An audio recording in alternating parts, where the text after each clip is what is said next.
네, 여러분 안녕하십니까. 7월 23일 수요일 아침 매일 성경 목사 함께 나누겠습니다. 오늘은 요한계시록 15장을 전체를 살펴볼 건데요. 15장 전체 1절에서 8절까지 말씀인데요. 제가 앞부분을 읽겠습니다.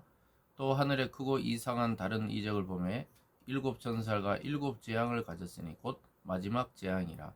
하나님의 진노가 이것으로 마치리로다. 또 내가 보니 불이 섞인 유리바다 같은 것이 있고 짐승과 그의 우상과 그의 이름을 수를 이기고 벗어난 자들이 유리바다 가에 서서 하나님의 검은고를 가지고 하나님의 종 모세의 노래 어린 양의 노래를 불러 이르되 주 하나님 곧 전능하신 이시여 하시는 일이 크고 놀라우시도다. 만국의 왕이시여 주의 길이 의롭고 참되시도다. 아멘. 오늘 본문의 내용을 중심으로 심판의 시작이라는 제목으로 하나님의 말씀 증거하겠습니다. 오늘 15장과 또 내일 16장은 그동안 계속된 그 앞에서 나온 심판의 절정입니다. 그래서 오늘 마지막 심판의 시작이 되고 있는 모습을 요한이 보고 있습니다. 그래서 앞에서 나온 많은 이 나팔 재앙 또 여러 가지 재앙들이 있었지만 이제 일곱 대접 재앙이 마지막으로 남아 있습니다. 그래서 대접이란 것은 큰 그릇을 말하죠. 그 일곱 재앙을 앞두고 오늘 드디어 이 심판의 시작됨을 요한이 보고 있습니다. 그래서 그 1절에 보면 하늘에 크고 이상한 다른 이적을 보매 이렇게 되어 있습니다. 또 다른 심판의 시작이 되었다. 이것을 보고 있는데 그 모습이 일곱 천사가 일곱 재앙을 가졌으니 곧 마지막 재앙이라 이렇게 말합니다. 그래서 일곱 천사가 일곱 재앙을 가졌다. 그래서 내일 보면 그 대접을 부을 때마다 어떤 재앙들이 이 땅에 쏟아져 내리는 것을 말하는 것이죠. 그런데 그래도 우리에게 소망과 희망이 있는 것은 마지막 재앙이다. 그리고 하나님의 진노가 이것으로 마친다. 이렇게 되어 있습니다. 사랑하는 여러분, 그 완전한 이 마침표가 찍어지는 것이죠. 그래서 재앙이 끝나고 또 하나님의 나라가 시작되는 그런 날이 온다는 것입니다. 저와 여러분이 이 땅에 살아가면서 겪는 고난, 질병, 고독, 또 외로움, 아픔 이런 것들은 다 정해진 기간이 있다는 것입니다. 그리고 우리에게 소망이 있는 것은 그 재앙의 때, 심판의 때가 믿는 자에게는 구원의 때라고 말씀하고 있기 때문입니다. 계속 내려가 보겠습니다. 2절에 또 내가 보니 불이 섞인 유리바다 같은 것이 있고, 그래서 불이 섞인 유리바다, 유리로 된 바다인데 불이 섞인 것 같더라. 그리고 짐승과 그의 우상과 그 이름의 수를 이기고 벗어난 자들이 유리바닷가에 서서 하나님의 검은고를 가지고, 참 놀랍게도 이 짐승 앞에서 땅에서 나온 짐승, 바다에서 나온 짐승, 사탄의 이 앞잡이들과 또 그 우상과 그 이름의 수, 그러니까 이것들을 다 믿고 따르던 그 세상 속에서 벗어난 자들, 이 견디고 인내한 자들이 유리바다 가에 서서, 그 불타는 유리바다 가에 서서 하나님의 검은고를 가지고 연주하는 거죠. 찬양하고 노래하고 경배를 하는 모습이 등장합니다. 3절부터 보면요. 하나님의 종 모세의 노래, 어린 양의 노래를 불러 이르되 주 하나님 곧 전능하신 이시여 하시는 일이 크고 놀라우시도다. 만국의 왕이시여 주의 길이 의롭고 참되시도다. 그래서 모세가 자기 백성들을 구원한 이후에 하나님께 들렸던 그 노래, 그와 같은 노래들, 어린 양 예수 그리스도의 그 승리의 노래들을 막 부르고 있는 것이죠. 그래서 그러면서 하시는 일이 크고 놀라우시고 만국의 왕이시고 주의 길이 의롭고 참되다, 이렇게 노래하는 것입니다. 그래서 구원받은 성도의 찬양의 소리가 들려오기 시작합니다. 마지막 재앙이 시작되고 있지만 거기에 심판받지 않은 성도들의 찬양이 함께 보고 있는 것이죠. 그래서 요한의 그 현실적 상황 속에서 미래에 일어날 하나님의 그 영광스러운 심판과 구원의 때를 바라보고 있는 것입니다. 여러분, 우리가 오늘만 산다면 우린 소망이 없지만 내일을 살고 영혼을 살고 하나님 나라를 바라보면 이런 소망의 때가 온다는 것을 알고 우리가 소망이 생기는 것이죠. 4절에 보면 주여 누가 주의 이름을 두려워하지 아니하며 영화롭게 하지 아니하오리까 오직 주만 거룩하시니이다. 주의 의로우신 일이 나타났음에 만국이 와서 주께 경배하리이다 하더라. 여기 보면요, 만국이 주께 영광을 돌린다고 이야기하고 있습니다. 그래서 하나님의 심판은 이처럼 철저하고 완전합니다.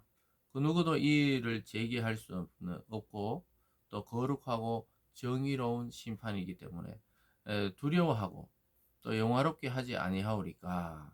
사람들은 하나님의 이름 앞에 두려워하고 또 그의 이름을 알고 영화롭게 하나님을 찬양한다는 거죠.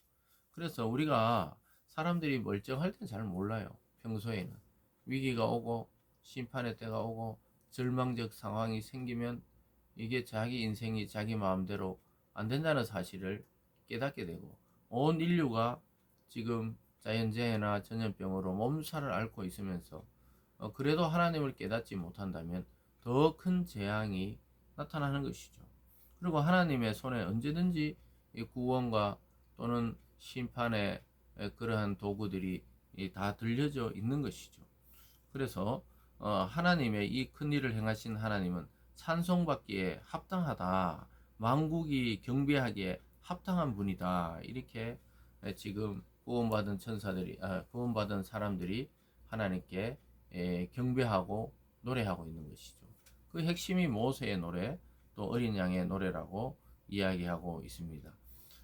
아까 말씀드렸듯이 그 구원받고 출애굽하고 홍해를 건넜을 때 얼마나 기뻤겠습니까?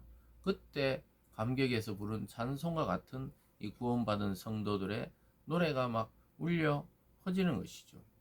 마찬가지로 예수 그리스도를 통해서 구원받은 그 사람이 그 영혼이 얼마나 기쁘겠어요. 그 마음으로 오늘 노래하고 있는 것입니다. 그래서 재앙의 때에도 믿는 자들은 하나님을 경배하고 찬양하는 이 구원의 때이기 때문에 오히려 영광스러움을 가지고 기뻐하는 거예요. 그 재앙과 심판을 바라보면서 여기 아까 짐승이 나왔죠. 또 그 숭배하는 우상과 그 따르는 자들의 심판을 바라보면서 하나님 정말 두렵고 크고 위대하신 분이구나. 또 우리를 이렇게 구원하신 분이구나. 이것을 깨닫고 노래하고 찬양하게 된다는 것이죠. 그래서 기쁨의 일들입니다. 그러면서 5절에 또 2일 후에 내가 보니 하늘에서 증거 장막의 성전이 열리며 일곱 재앙을 가진 일곱 천사가 성전으로부터 나와 맑고 빛난 세마포 옷을 입고 가슴에 금띠를 띠고 네 생물 중에 하나가 영원토록 살아계신 하나님의 진노를 가득히 담은 금대접 일곱을 그 일곱 천사들에게 주니 하나님의 영광과 능력으로 말미암아 성전의 연기가 가득 차며 일곱 천사의 일곱 재앙이 마치기까지는 성전에 능히 들어갈 자가 없더라. 사랑하는 여러분, 하나님께서 자기 백성을 괴롭힌 자들을 가만히 두지 않습니다. 가만히 두지 않고 하나님은 성도와 교회를 괴롭히는 자들에게 분노하십니다. 그래서 하늘에 있는 증거 장막 성전에서 일곱 천사가 나와서 이 땅에 있는 이 모세가 만든 그 성막 말고 하늘의 증거 장막 성전이 내려와서 그 성전이 열리면서 일곱 천사가 나와서 이 심판의 금대접을 가득 채워서 나타난다는 것이죠. 그래서 때가 차면은 이 금대접이 하나씩 하나씩 이 땅에 부어지면서 일곱 가지 재앙이 내려지게 되는 것을 말하고 있습니다. 그래서 이 15장은 심판의 이 절정으로 들어가는 시작점입니다. 그래서 요한은 그 사실을 지금 환상 중에 그것을 보고 있는 것이죠. 거기 보면요, 7절에 네 생물 중 하나가 영원토록 살아계신 하나님의 진노를 가득히 담은 금대접 일곱을 그 일곱 천사들에 줬다. 하나님의 진노를 가득히 담았다는 거예요. 여러분, 심판이 시작되면 누구도 견딜 수도 없고 막을 수도 없어요. 여러분, 참 홍수나 이번에 올해 뭐 초에 또 불이나 이런 산불이나 이런 걸 볼 때 인간의 힘으로 막을 수 있는 한계들이 있다는 사실, 우리는 그런 자연 현상을 통해 깨닫게 되는데, 오늘 요한이 본 환상도 마찬가지입니다. 하나님이 구원받은 자들을 핍박했던 그 악한 자들과 이 세상을 심판할 때 보면요, 이 분노가 일곱 대접에 가득 찼단 말이, 하나님의 분노가 가득 차서 심판을 곧 시행하려고 하는 모습을 보여주고 있습니다. 여러분, 세상이 악하고 또 하나님 말씀대로 안 돌아가고 또 양심을 잃어버린 자들이 또 좋은 위치를 차지하고 이런 걸 볼 때 사람들은 답답해하고 분노하지만 하나님이 그 시간을 계산하고 있습니다. 그래서 우리가 너무 악한 자들을 우리 손으로 다 정죄하고 멸하려고 할 필요가 없어요. 하나님이 그 수를 헤아리고 있다가 계산하고 있다가 때가 딱 됐을 때 정확하게 믿는 자는 구원하시고 그 믿는 자를 핍박하던 악한 자는 멸망케 하신다는 사실입니다. 그래서 오늘 말씀을 통해 심판이 있다는 걸 우리는 늘 깨닫고, 또 우리의 신앙의 삶에 있어서 참 마음에 고통스럽고 원한이 생기는 경우가 있죠. 그때 주님께서 다 해결해 주시고 이 심판의 시간대에 오히려 그 불의한 자들의 멸망을 보며 하나님을 찬양하는 때가 있다고 말씀하고 있습니다. 여러분, 그때까지 우리에게 필요한 것은 인내와 소망입니다. 예수 그리스도를 향한 그 믿음뿐만 아니라 믿음을 가지고 인내하고 또 마지막 날을 소망하는 우리들의 삶이 되기를 바랍니다. 기도하겠습니다. 사랑의 하나님 아버지, 마지막은 다가오고 또 믿는 자는 하나님 모세와 또 어린 양의 노래를 부르며 하나님께 경배하지만, 믿지 않는 자는 하나님의 분노의 심판을 받게 되고 멸망당한다고 말씀하고 있습니다. 하나님, 우리 모든 성도들이 겪는 이 땅에서 아픔과 슬픔과 눈물과 원한을 알고 계시는 하나님께서 그 눈물을 닦아주실 때가 곧 다가온다고 말씀하고 있습니다. 아버지 하나님, 우리 가운데 믿음을 통한 인내를 주시고 또 인내를 가지고 소망을 품는 저희들 되게 도와주시고 마지막 때를 소망하며 오늘을 믿음으로, 기쁨으로, 또 하나님을 경배함으로 이겨내는 우리 모든 성도들 되게 하여 주시옵소서. 감사드리며 예수님 이름으로 기도드리옵나이다. 아멘.